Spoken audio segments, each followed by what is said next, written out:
اللہ رب العزت نے ہر نبی اور رسول کو معجزات عطا کیے، اور جتنے معجزات اللہ تعالیٰ نے 1,24,000 انبیاء علیہ السلام کو،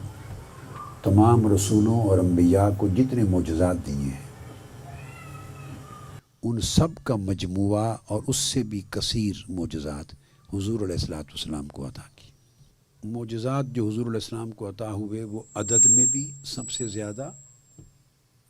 کل انبیاء کے اجتماعی عدد سے بھی زیادہ، اور مرتبہ و کمال میں بھی زیادہ۔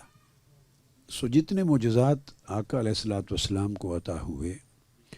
ان میں سب سے بڑا معجزہ قرآن مجید، اور قرآن مجید کے بعد وہ معجزات جن کا ظہور ہوتا ہے، تو قرآن مجید کے بعد سب سے بڑا معجزہ معراج کا ہے۔ معراج کا معجزہ واحد معجزہ ہے جس میں اللہ رب العزت نے فعل کی نسبت مخلوق کی طرف کی ہی نہیں، حتیٰ کہ حضور علیہ السلام کی طرف بھی نہیں کی۔ اس معجزے کا ذکر اس انداز اور اس شان کے ساتھ کیا۔ اتنا بڑا معجزہ، اتنی بڑی عظیم بارگاہ میں حاضری، تو جو اللہ پاک نے تحفہ دیا، اللہ وہ تحفہ دے اور ہمارے محبوب آقا علیہ السلام وہ تحفہ لے آئیں اور ہمیں دیں، اور ہم اس کو قبول نہ کریں، تو بولیے ہمارا حال کیا ہوگا؟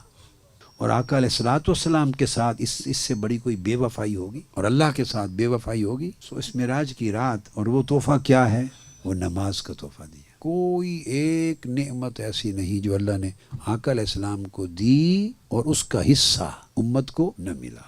اس لیے آقا علیہ السلام نے فرمایا الصلاۃ معراج المومنین، کہ نماز میری امت کے مومنوں کی معراج ہے۔ اس میں بڑا راز ہے۔ اس نے چاہا محبوب اگر یہ کیفیت لی ہی ہے تو وہ نعمت آقا علیہ السلام کی صرف یہ نہیں تھی کہ وہاں پہنچ کر دیدار ملا اور واپس پلٹیں تو آقا علیہ السلام سے یہ سب کچھ کٹ جائے، تو آقا علیہ السلام کو نعمت جو ملی اب وہاں تو ہوا، مگر وہ اس لیے نہیں تھا کہ پلٹ کے جائیں گے تو اب یہ ملے گا نہیں۔ اب آقا علیہ السلام کو اصل نعمت یہ تھی کہ یہ حال اور مقام عطا کر دیا تھا کہ محبوب یہ جو کعبہ قوسین پہ بٹھا کے سب کچھ دے دیا ہے، اصل نعمت یہ ہے کہ اب آپ پلٹ کے بھی جائیں گے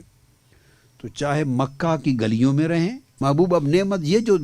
کعبہ قوسین پہ دے دی ہے، اب اس نعمت کا کمال عطا کا یہ ہے کہ یہاں تو تنہا بلا کر دیا ہے نا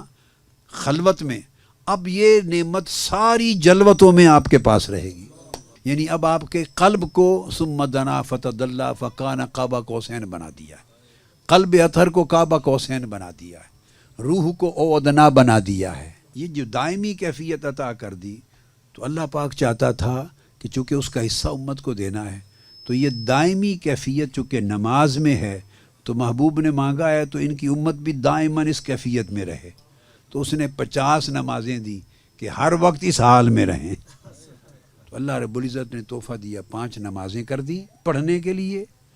اور اس کی جو کیفیات اور برکات اور اثرات اور اجر اور ثواب وہ 50 کا برقرار رکھا۔